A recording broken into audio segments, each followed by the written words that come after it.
Boa tarde, meus amados irmãos. Vamos abrir as nossas Bíblias aqui no livro de Apocalipse.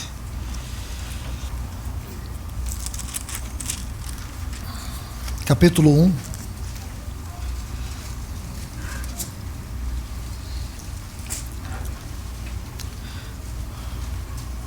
No versículo 5, nós vamos ler. Bem no centro do versículo está assim: aquele que nos ama,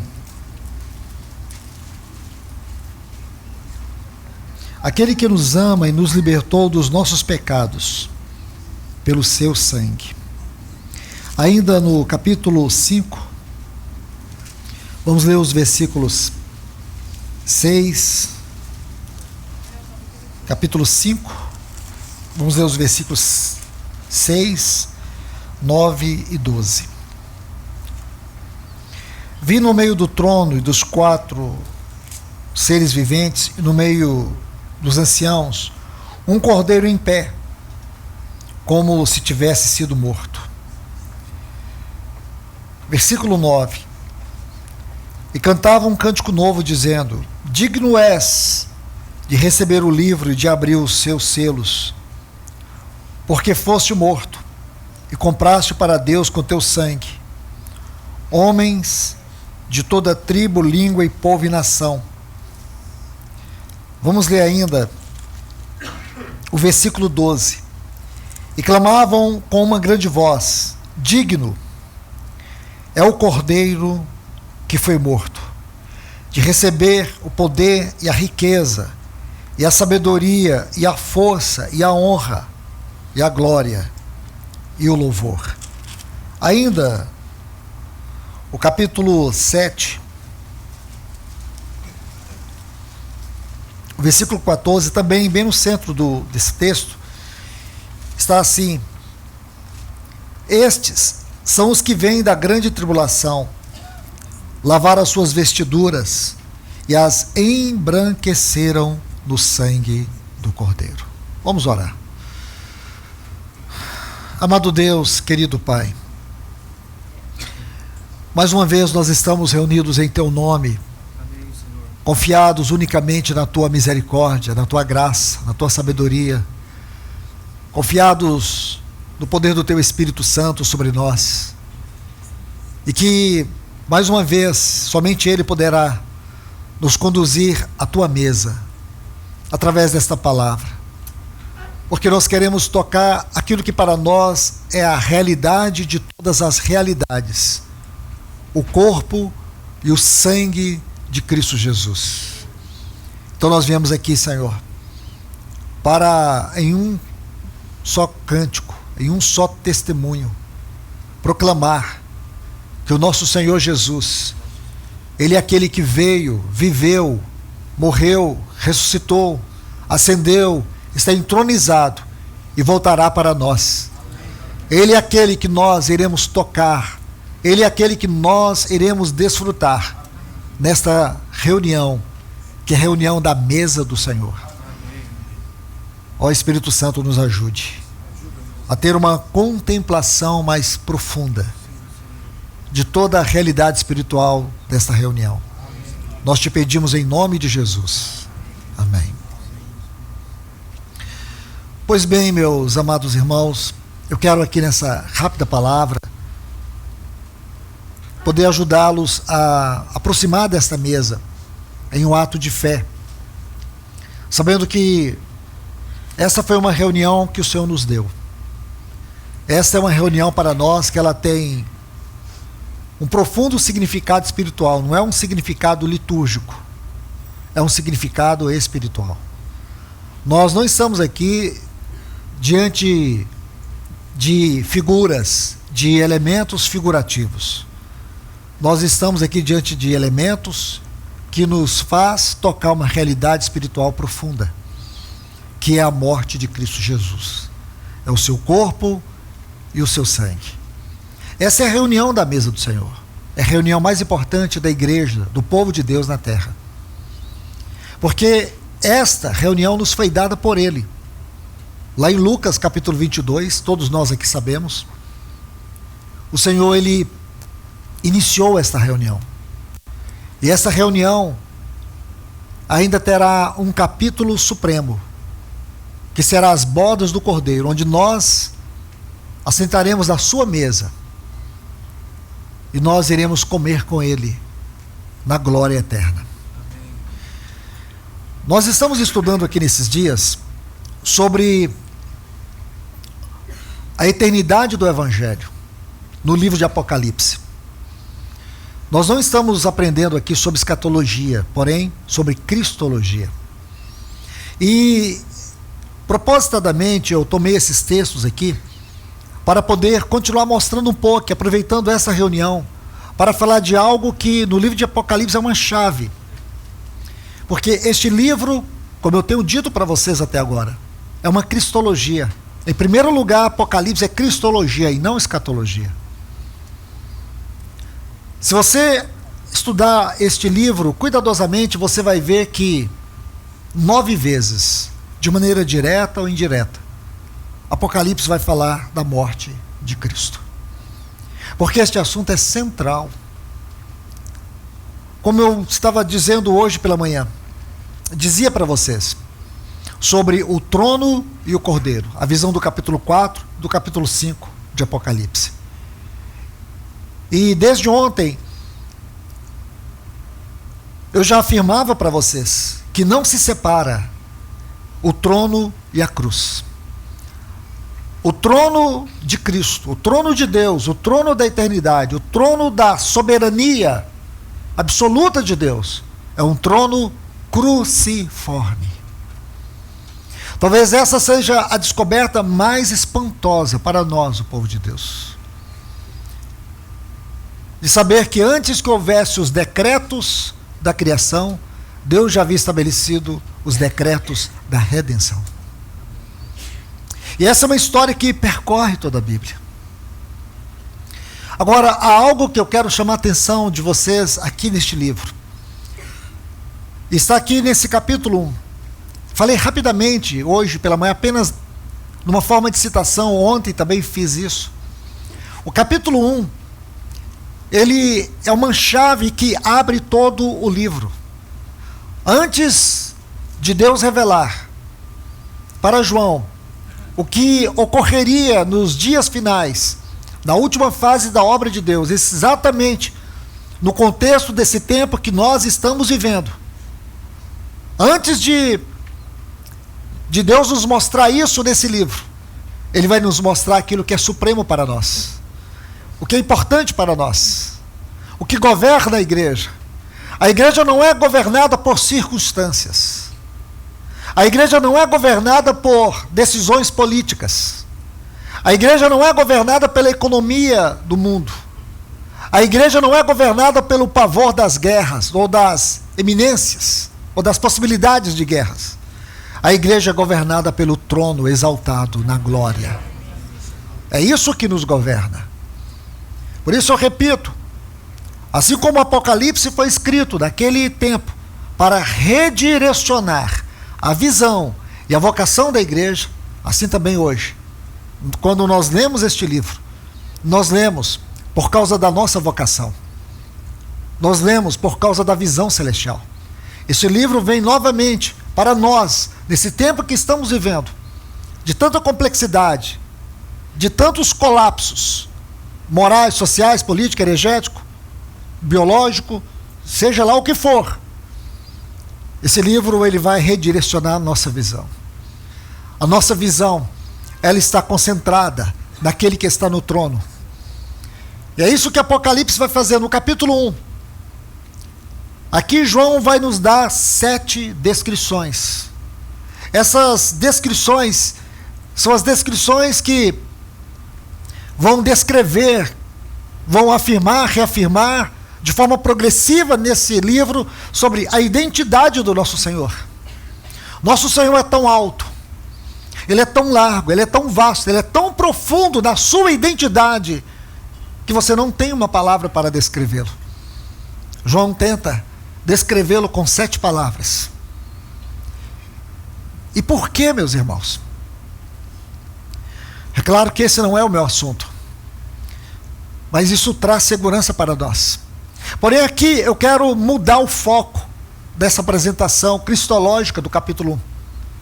É porque aqui, quando você olha, e agora chama a atenção de vocês mais uma vez, para os textos que nós lemos, essa ênfase no seu sangue, essa ênfase na sua morte. Porque se tem algo que está cravado no trono, é a memória da cruz. A memória da cruz está cravada no trono.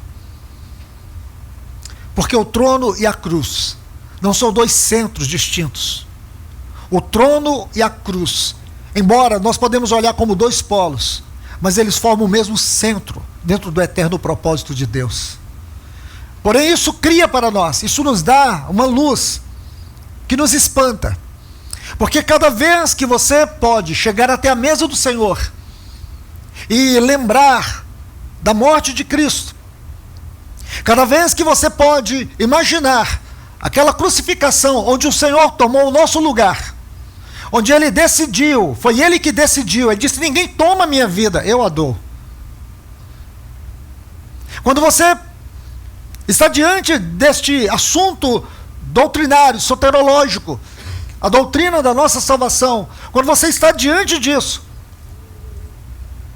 você não pode esquecer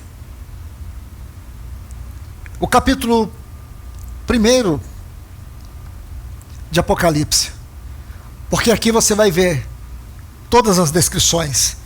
Eu chamo a atenção de vocês, por favor. Apocalipse capítulo 1. Olha o versículo 5. E de Jesus, Cristo, Ele é a testemunha fiel, o primogênito dos mortos, o soberano dos reis da terra. Agora, vem comigo aqui, por favor. Versículo 17. Quando vi, caí aos seus pés, como morto.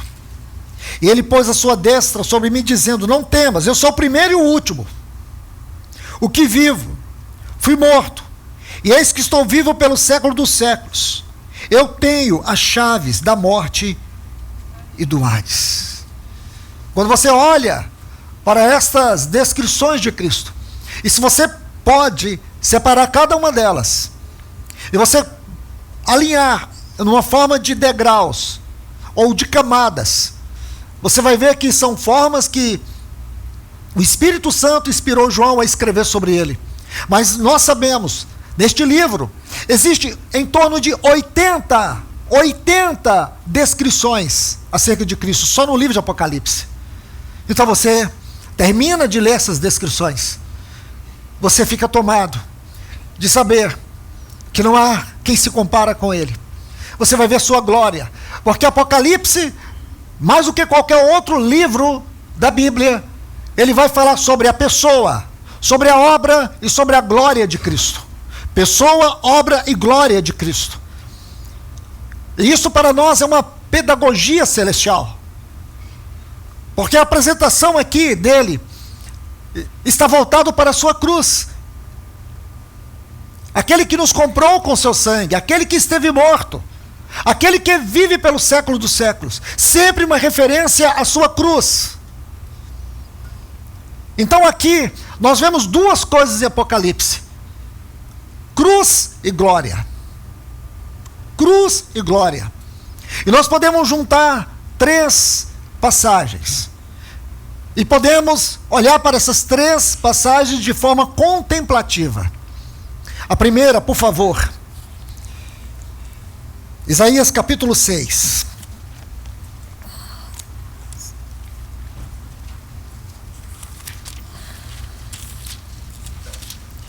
Isaías capítulo 6. Aqui está uma visão da sua glória eterna. Porém, olhando dentro do tempo, a gente vê o passado. Olhando na perspectiva do tempo, nós estamos olhando para o passado, a sua glória anterior à encarnação. Esse texto aqui, ele é repetido no Evangelho de João, capítulo 12. Então diz assim, é claro, em uma paráfrase de citação que está em João, capítulo 12. Isaías 6 diz: no ano em que morreu o rei Uzias, olhe bem, eu vi o Senhor sentado sobre um alto e sublime trono, e a orla do seu vestido enchia o templo. Serafins estavam por cima dele, cada um tinha 6 asas, com 2 cobria o rosto, com 2 cobria os pés, e com 2 voava. Um clamava com o rosto voltado para o outro. É como se os serafins estavam testemunhando um para o outro sobre ele. Então eles diziam: Santo, Santo, Santo é o Senhor dos exércitos, e toda a terra está cheia da sua glória. E aqui eu posso colocar para vocês esse pequeno parêntese aqui, se você quiser, por favor, João capítulo 12.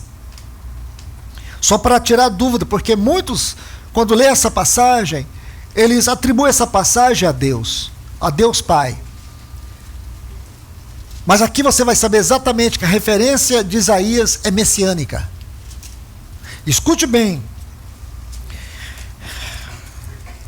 Assim falou Jesus, a partir do versículo 36. João 12, a partir do versículo 36, a parte B. Assim falou Jesus, e tendo se retirado, escondeu-se deles.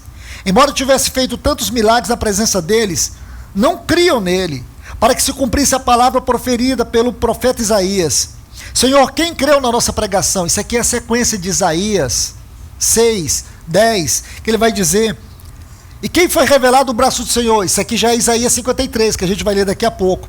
Aí diz: não podiam crer, porque, como diz ainda Isaías, agora entra Isaías 10, endureceu-lhes o coração, 6:10, endureceu-lhes o coração para que não vejam com seus olhos, e entendam no coração, e se converta, e eu sare.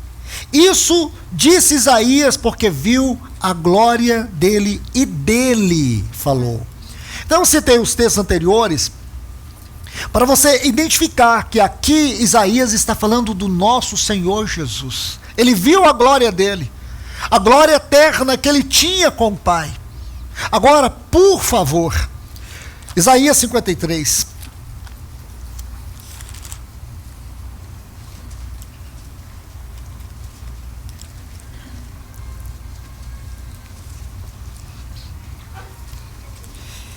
Versículo 1 está assim: quem creu em nossa pregação? E a quem foi revelado o braço do Senhor? Agora observe, essa afirmação aqui, ela tem como contexto o versículo 13 e o 14 do capítulo 52. Volte só um pouquinho. Por que Isaías, ele está dizendo dessa forma? Isaías está dizendo assim: como é possível alguém crer? Só será possível alguém crer se Deus revelar o seu braço. Em outra linguagem neotestamentária seria assim: só pode crer a quem for revelada aquelas mãos furadas. Quem pode crer? E isso aqui tem uma luz muito interessante em 1 Coríntios capítulo 1, quando Paulo fala sobre a loucura do Evangelho, que o homem natural, ele não é capaz de crer nessa mensagem. Sabe por quê? Porque é loucura. Porque os judeus, eles queriam ver algum sinal. Os gregos queriam explicações. E como explicar isso? Como é possível? Porque a lógica humana incapacita o homem de admitir que é possível que ele, miserável pecador, possa ser salvo e amado eternamente por um Deus que é infinitamente maior do que ele.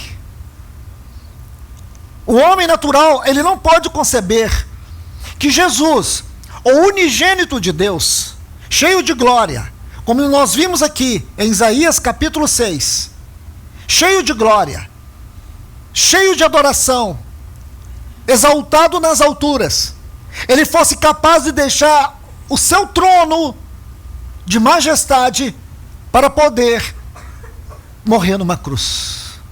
Sabe o que Paulo diz? Isso é loucura. É loucura. A pregação do Evangelho é loucura. Essa é a loucura da pregação do Evangelho. Aí, olha o que diz. O versículo 13. De Isaías 52. Eis que meu servo procederá com prudência. Isso aqui é uma descrição assim. É sabedoria com precisão divina. A tradução aqui é uma sabedoria com precisão divina. Porque é impossível, irmãos. Humanamente falando, não tem como você admitir isso. Humanamente falando, não tem como explicar isso. Porque se você volta para Isaías 14, para Ezequiel capítulo 28, você volta para aquele tempo da eternidade, onde Lúcifer se rebelou. Porque nem mesmo uma criatura tão linda, tão perfeita como era Lúcifer, na criação de Deus, na glória de Deus, na eternidade de Deus, foi capaz de amar a Deus. Aí nós temos a história da rebelião. Aí depois nós temos a história da queda. Deus cria o homem conforme a sua imagem e semelhança. O homem não foi capaz de amar a Deus, mesmo ele tendo sido criado à imagem e à semelhança de Deus. Ele se rebelou, pecando contra a glória de Deus. Lúcifer pecou contra a autoridade de Deus. O homem pecou contra a glória de Deus. Por isso ele foi destituído dessa glória. Então Deus faz algo que humanamente é impossível de entender, a não ser que Deus revele o seu braço. O braço de graça, que rompeu os céus e foi cravado naquela cruz para salvar a todos nós. Foi isso que ele fez. Foi isso que ele fez por você. Porque eu e você já nascemos mortos. Nós já nascemos incapazes de amá-lo. Isso está em Efésios capítulo 2. Paulo vai dizer que nós estávamos mortos em delitos e pecados. Nós tínhamos um poder dentro de nós. Que poder é esse? Pecados. Ele diz assim, desde o versículo 1 de Efésios 2, e vos deu vida, estando vós mortos em delitos e pecados, por dentro, incapazes. Andávamos segundo o curso deste mundo, em torno de nós haviam grilhões mundanos, de desejos, de prazeres, que nos dominavam. Por dentro, mortos em pecados, lascívia, toda forma de pecado. Por fora, o mundo, com seus prazeres, como correntes, nos prendendo. Aí diz assim, andávamos segundo o curso desse mundo, segundo o príncipe da potestade do ar. Não bastava o pecado dentro, nem o mundo fora, acima de nós havia potestades. Ah, irmãos, mas graças a Deus, tem o versículo 4 que diz, mas Deus, sendo rico em misericórdia, por causa do grande amor com que nos amou, estando nós mortos por dentro, amarrados por fora, pelo mundo, governados por principados e potestades, ele sendo rico em misericórdia, ele quebrou os grilhões do pecado, os grilhões do mundo, como diz Paulo em Colossenses, no capítulo 2, o versículo 15, ele despojou todo o principado e potestade e os expôs publicamente ao desprezo quando deles triunfou na cruz do Calvário. Aí ele diz assim, mas Deus sendo rico em misericórdia, por causa do grande amor com que nos amou, estando nós mortos em nossos delitos e pecados, aleluia, ele nos deu vida juntamente com Cristo. Aleluias! Isso é maravilhoso, irmãos. Isso é maravilhoso. Vamos terminar de ler o texto. E diz, eis que meu servo procederá com prudência, será exaltado, será elevado, é muito sublime. Deixa-me explicar esse texto. Muitos colocam esse texto aqui como sendo Cristo levantado na cruz. Não é. Hermeneuticamente, a hermenêutica, irmãos, é a ciência da interpretação bíblica. A hermenêutica não pertence a nenhuma instituição denominacional, religiosa e nada. A hermenêutica é ciência bíblica. É a ciência que nos dá a garantia de interpretar a Bíblia como ela tem que ser interpretada. E a principal lei da hermenêutica é que a Bíblia interpreta a própria Bíblia. Então não é o que eu quero dizer, é o que o texto diz. Então diz assim, ele será. Por que ele será exaltado? Que exaltação é essa? Porque aqui, irmãos, para ajudá-los nessa pedagogia, eu quero citar Filipenses 2. Porque Filipenses 2, Isaías 6, aqui tem uma parte que eles se configuram. Ele era o rei da glória. Isaías viu a sua glória. Porque a glória tem rosto, irmãos. A glória tem rosto. E o rosto da glória é o rosto do Cordeiro. É o rosto do Cordeiro. Então Isaías viu. Só que aqui ele vê os cordeiros esmagados. Ele vê o cordeiro moído pelas nossas iniquidades. Então isso ele espanta. Aí ele diz assim: o meu servo será exaltado. Então Filipenses 2,5 diz: tende em vós o mesmo sentimento que houve em Cristo Jesus, que sendo Deus, Isaías 6, Deus exaltado, Deus excelso, Deus santo, santo, santo. Esse Deus, que toda a glória está em torno dele, todos os serafins o adoram. Este é o que Isaías está vendo. Só que ele diz que ele será exaltado. Ele não está falando da sua exaltação eterna. Ele está falando agora da sua exaltação após a ressurreição. O que Isaías está dizendo aqui é o que está escrito em Apocalipse capítulo 1. É o que está escrito em Apocalipse capítulo 5. Você está entendendo? É essa exaltação. Aquilo que está no Salmo 24, que diz: levantai, ó porta, as vossas cabeças. Quando ele ressuscitou, quando ele ascendeu aos céus, aí nós temos essa linguagem poética de Davi: levantai, ó porta, as vossas cabeças, levantai-vos, ó entrada eterna, para que entre o Rei da Glória. Quem é o Rei da Glória? É o Senhor forte e poderoso. Ele é o Rei da Glória. É isso que Paulo diz em Filipenses. Porque ele, sendo Deus, ele não usurpou o fato de ser Deus. Ele se humilhou. Ele desceu à condição do servo. Aqui está o meu servo. Ele desceu a essa condição do servo de Isaías 53. Porque esses 3 versículos, 13 a 15, é o contexto de Isaías 53. Aí ele diz assim: que ele, como servo, ele entrou na morte, pelo que também Deus o exaltou sobremaneira. É essa exaltação que ele está dizendo aqui. Então vamos ler. Será elevado e muito sublime. Aí ele para. Aí ele diz: como muitos pasmaram, assustaram, ficaram espantados à vista dele, tão desfigurado estava no seu aspecto, que não era o de um homem, e a sua figura não era dos filhos dos homens. Está vendo aí? Aí ele vai dizer: quem pode crer nessa mensagem? Ele será exaltado, mas quem poderá crer? Aí ele diz: e a quem será revelado o braço do Senhor? Meus irmãos, lê esse texto com honestidade. Lê esse texto com toda a franqueza do seu coração. Quem pode crer que o Deus Filho abriria mão da sua glória por um homem como eu e você, por uma mulher como você, por uma pessoa como você? Quem pode acreditar nisso? A quem foi revelado o braço do Senhor? A nós. Nós podemos dizer: ele se revelou a nós. Não fomos nós que aceitamos ele, foi ele que nos escolheu, nos aceitou, foi ele que se revelou, foi ele que entrou nas profundezas do nosso coração. E hoje nós estamos aqui, pela graça dele, nós somos salvos. Isso não é nosso, foi um dom que ele nos deu. Então a ele seja a glória neste lugar. Não é maravilhoso isso, irmãos? Isso é maravilhoso.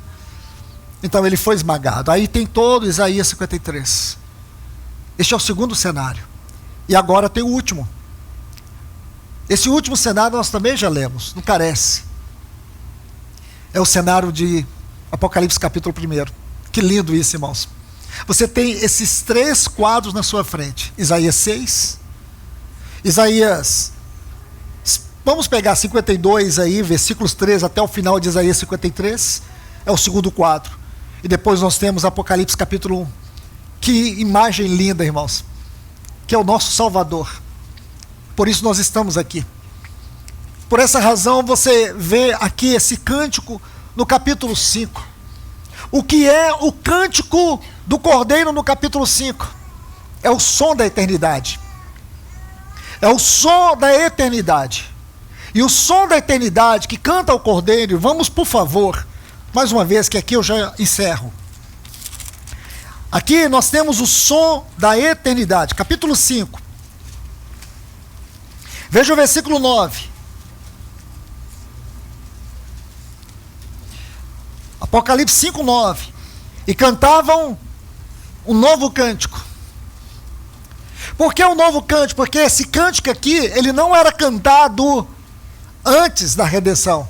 Esse cântico, ele é cantado por causa da redenção. Antes, do que nós temos? Até onde sabemos, santo, santo, santo, santo. Mas depois que ele morreu, ele venceu o mundo, venceu a carne, venceu o pecado, venceu a morte, venceu Satanás, venceu todo o principado, potestade, venceu o inferno, venceu tudo. Aí agora os céus cantam: digno é o Cordeiro que foi morto. Digno. Aí ele diz assim: digno é o Cordeiro que foi morto. Vamos lá. E cantava um novo cântico dizendo: digno és de receber o livro, de abrir os seus selos, porque foste morto. E compraste para Deus com teu sangue homens, aqui os homens, mulheres, jovens, crianças. Comprastes para Deus povo, tribo, língua, nação, e lhes fizeste para o nosso Deus reino e sacerdotes, e reinarão sobre toda a terra. Versículo 12. Digno é o Cordeiro que foi morto de receber o poder, a riqueza, a sabedoria e a força e a honra e a glória para todos sempre. Aleluias. Este é o som do céu. Este é o ritmo do céu. Agora eu pergunto: o ritmo do céu não deve ser o ritmo dessa reunião? O som do céu não deve ser o som dessa reunião? Porque eles estão cantando aqui, é por causa dos redimidos que estão aqui. Esse cântico da eternidade diante do trono e do Cordeiro é porque o Cordeiro morreu por todo o povo, tribo, língua e nação. Somos nós. Eles estão cantando a glória da redenção do Cordeiro. E aqui está o fruto dessa redenção. Então, meus irmãos, o que nos cabe aqui diante dessa mesa?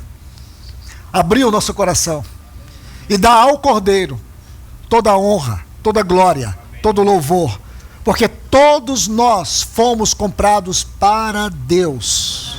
Aleluias! Que o Senhor receba toda a glória nesta noite, nesse lugar.